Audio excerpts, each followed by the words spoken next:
Subscribe करें डिरोज makeup and hair studio को और बेल आइकन को क्लिक कर लीजिए लेटेस्ट वीडियो के अपडेशन के लिए।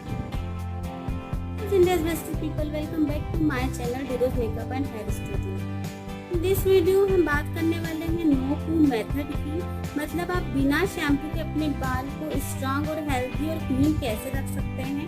तो इसके लिए हमें 3 साल पहले जाना होगा, जब मैं सिविल सर्विसेज की तैयारी कर रही थी और मेरे बाल कुछ इस तरीके के थे। आप देख सकते हैं कि बाल थिक थे, घने थे, पर इनकी क्वालिटी बहुत रफ थी और बहुत अनमैनेजेबल बाल थे। आप जब भी कॉम करते थे तो उलझ जाते थे ये बाल, तो इसलिए मैं अधिकतर बालों को बांध कर ही रखना प्रेफर करती थी। ओपन हेयर बहुत कम रखती थी। इस पिक्चर में आप देख सकते हैं कि मैं हेयर बन बनाती हूँ। अधिकतर मैं हेयर बन ही प्रेफर करती थी, क्योंकि जब भी मैं ओपन हेयर रखती थी तो मेरे बाल बहुत उलझ जाते थे और उसके बाद मुझे उनको टैंगल फ्री करने में बहुत दिक्कत होती थी। अभी मैं आपको 2017 से डेली की अपडेट में बताऊंगी कि किस तरीके के मेरे बाल थे, और ये पिक्चर्स उसी टाइम की है। उसके बाद अधिकतर मैं इसी तरीके से हेयर बन बना के रखती थी, और तब भी आप देख पा रहे होंगे कि इसमें मेरे किस तरीके से फ्रिजी हेयर है। मैं ऑयलिंग करके रखती थी अधिकतर बालों को, और जब भी मैं बाल वॉश करती थी उसके बाद मैं तुरंत उसको सूखने के बाद कॉम करके बन बना लेती थी। उसके बाद मैंने 2018 में इस तरीके से इस फील्ड में मैं आई। मुझे ये फील्ड वैसे ही पहले से ही पसंद था, तो मैंने हेयर एक्सपर्टीज का कोर्स किया। इसके बारे में, हेयर के बारे में मैंने डीपली नॉलेज ली, स्टडी करी, हेयर की क्वालिटी समझी, किस तरीके के हेयर होते हैं, इनका सॉल्यूशन ढूंढा, किस तरीके से आप इसका सॉल्यूशन ढूंढ सकते हैं, किस किस टाइप के हेयर के लिए कौन कौन से सॉल्यूशन अवेलेबल है, और इसका और बाकी चीज़ पूरी चीज़ जो होती है हेयर एक्सपर्टीज में, सारी चीज़ मैंने सीखी। कोर्स को करते करते मैंने ये तो जान लिया था कि मेरे बालों की जो क्वालिटी है, बहुत रफ टाइप के बाल है, बहुत ड्राई हेयर है मेरे, और इनको जो आप मैनेज करना चाहते हैं उसके लिए आपको इसकी एक्स्ट्रा केयर की नीड होगी, इस टाइप के बालों की केयर के लिए। एक्सपर्टीज के कोर्स के दौरान मैंने रिबॉन्डिंग जैसे केमिकल ट्रीटमेंट भी सीखे हैं। केराटिन हो गया, रिबॉन्डिंग हो गई, स्मूथिंग हो गई, परमानेंट। तो मैंने कुछ क्लाइंट पर इस तरीके से, जिनके इस टाइप के वेवी बाल थे, मैंने इनके ऊपर रिबॉन्डिंग किया हुआ था। मतलब जब मैंने सीखा तो उस टाइम पर इन क्लाइंट के ऊपर मैंने रिबॉन्डिंग वगैरह की थी, और मैंने इनका डीपली अध्ययन किया हुआ था, स्टडी की हुई थी, तो इसलिए मुझे कोई दिक्कत नहीं थी। और इसके बाद का जो रिजल्ट था, मुझे खुद को आश्चर्य हो रहा था कि इतना अच्छा रिजल्ट आया हुआ था इस क्लाइंट के बालों पर। बहुत मैनेजेबल हो गए थे, स्मूथ हो गए थे, स्ट्रेट हो गए थे। आप खुद ही इस पिक्चर्स में देख सकते हो कि कितना अच्छा रिजल्ट आया था। क्लाइंट के ऊपर मैंने जब रिबॉन्डिंग की थी तो मैं इनके डायरेक्ट टच में थी, व्हाट्सएप के थ्रू, मोबाइल के थ्रू। कम से कम 3 से 4 महीने तक मैं इनके टच में थी और इनकी डेली की अपडेट ले रही थी कि इनको कहीं हेयर फॉल तो नहीं हो रहा है, कोई प्रॉब्लम तो नहीं हो रही है। क्योंकि जनरली मुझे भी बहुत सब जगह से ये बात पता चली थी कि रिबॉन्डिंग एक केमिकल ट्रीटमेंट होने की वजह से बहुत सारे लोगों को हेयर फॉल हो जाते हैं और बाल्टनेस की प्रॉब्लम हो जाती, गंजापन हो जाता है। तो मैंने इसकी जानकारी के लिए इनके साथ डेली टच में रही, तो मुझे पता चला कि ऐसा कुछ इशू नहीं आया है। ये उसी दौरान की पिक्चर है जब मैंने इनकी रिबॉन्डिंग वगैरह की थी, तो इनके बालों में कोई प्रॉब्लम नहीं हुई, हेयर फॉल भी नहीं हुआ, कोई प्रॉब्लम नहीं, और ड्राइनेस भी ख़त्म होगी इनके बालों की, और इनके बाल मैनेजेबल हो गए थे। आप खुद ही देख सकते हो। जैसा कि मैंने कहा है कि जब भी मैं कुछ भी आपके साथ शेयर करती हूँ तो उसको मैं पहले अपने ऊपर अप्लाई ज़रूर कर लेती हूँ। तो इस तरीके से मैंने मेरे ये बाल आप देख सकते हो बिफोर रिबॉन्डिंग, इस तरीके के मेरे फ्रीजी और करली थोड़े वेवी बाल थे, अनमैनेजेबल बाल थे। तो मैंने खुद पर रिबॉन्डिंग करने का प्रेफर किया। उससे क्या हुआ कि मुझे लगा कि क्यों ना मैं भी करके देखूं कि इसका सही में कितना इफेक्ट होता है और हेयर फॉल वगैरह के इश्यूज आते हैं कि नहीं। हालांकि मैंने डीपली अध्ययन किया था, नॉलेज ली थी, इसलिए मुझे डर नहीं था बिल्कुल भी इसी बात का कि कुछ प्रॉब्लम होगी या नहीं होगी। बट मैंने ये सोचा कि पहले मैं खुद पर भी अप्लाई करके देखूं कि सही में इसका इतना अच्छा इफेक्ट आता है या नहीं। टाइम मैं अपने बालों पे भर भर के शैम्पू करती थी। मैं नो पू मेथड को बिल्कुल नहीं जानती थी, इसलिए मैं बहुत शैम्पू करती थी, क्योंकि मेरे स्कैल्प साफ़ नहीं होते थे और ये आफ्टर रिबॉन्डिंग का रिजल्ट है गाइज, आप खुद ही देख सकते हो। मैं बहुत खुश थी उस टाइम, मेरे बाल इतने मैनेजेबल हो गए थे, मुझे कोई दिक्कत नहीं हो रही थी।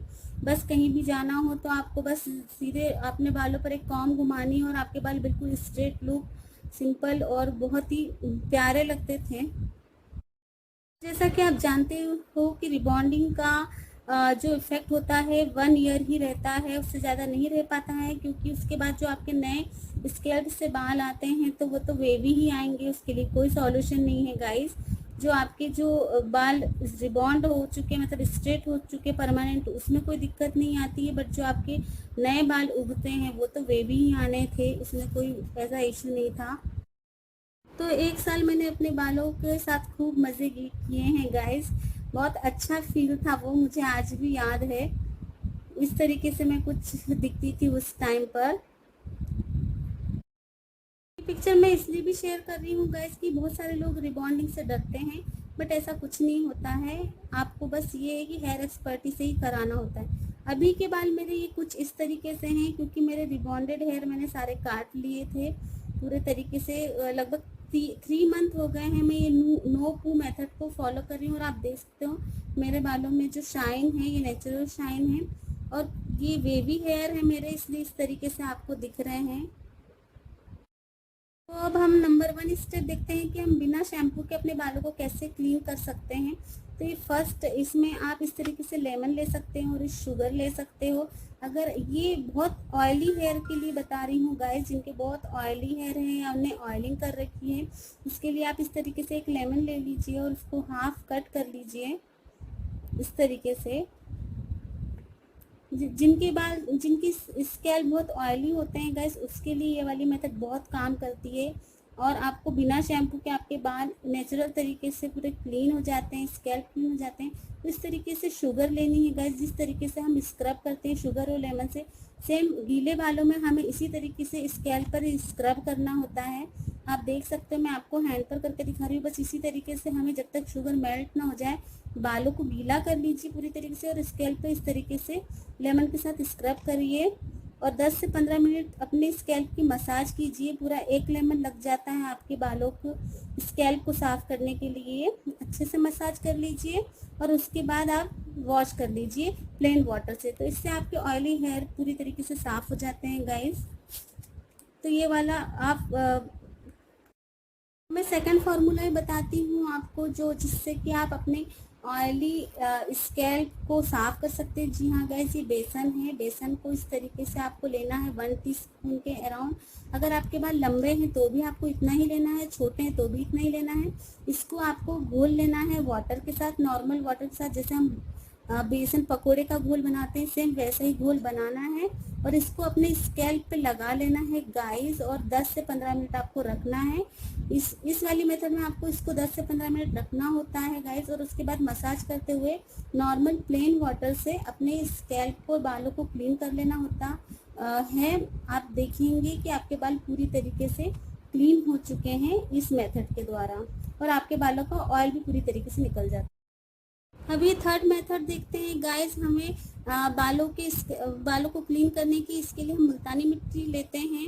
इस तरीके से आप 1 या 2 टीस्पून मुल्तानी मिट्टी का पाउडर लें और इसको वाटर में, पानी में घोल लें अच्छे तरीके से, और इसकी पेस्ट को अपने बालों के स्कैल्प में अच्छी तरीके से लगा लें, और 20 मिनट के बाद में इसको वॉश कर लें। तो मैं फोर्थ स्टेप बता रही हूँ, ये भी गाइस जो नॉर्मल और ड्राई स्कैल्प वालों के लिए हैं। इस तरीके से आप रीठा शिकाकाई का शैम्पू बना लें।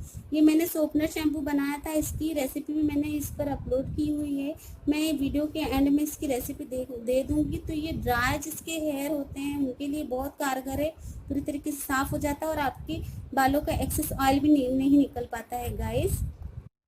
अब शायद आपके मन में एक सवाल ये ज़रूर आ रहा होगा गाइस कि मैं एक हेयर एक्सपर्टीज़ हूँ, तो मैं फिर से अपने बालों में रिबॉन्डिंग या परमानेंट स्ट्रेट करा सकती थी, तो फिर मैं ये नो पू मेथड क्यों फॉलो कर रही हूँ अभी। इसलिए मेरा जवाब यही है गाइस कि रिबॉन्डिंग या परमानेंट स्ट्रेटनिंग एक हाईली केमिकल प्रोसेस है गाइस, और अगर ये सही तरीके से ना हो तो आपके बालों में बहुत साइड इफ़ेक्ट होता है।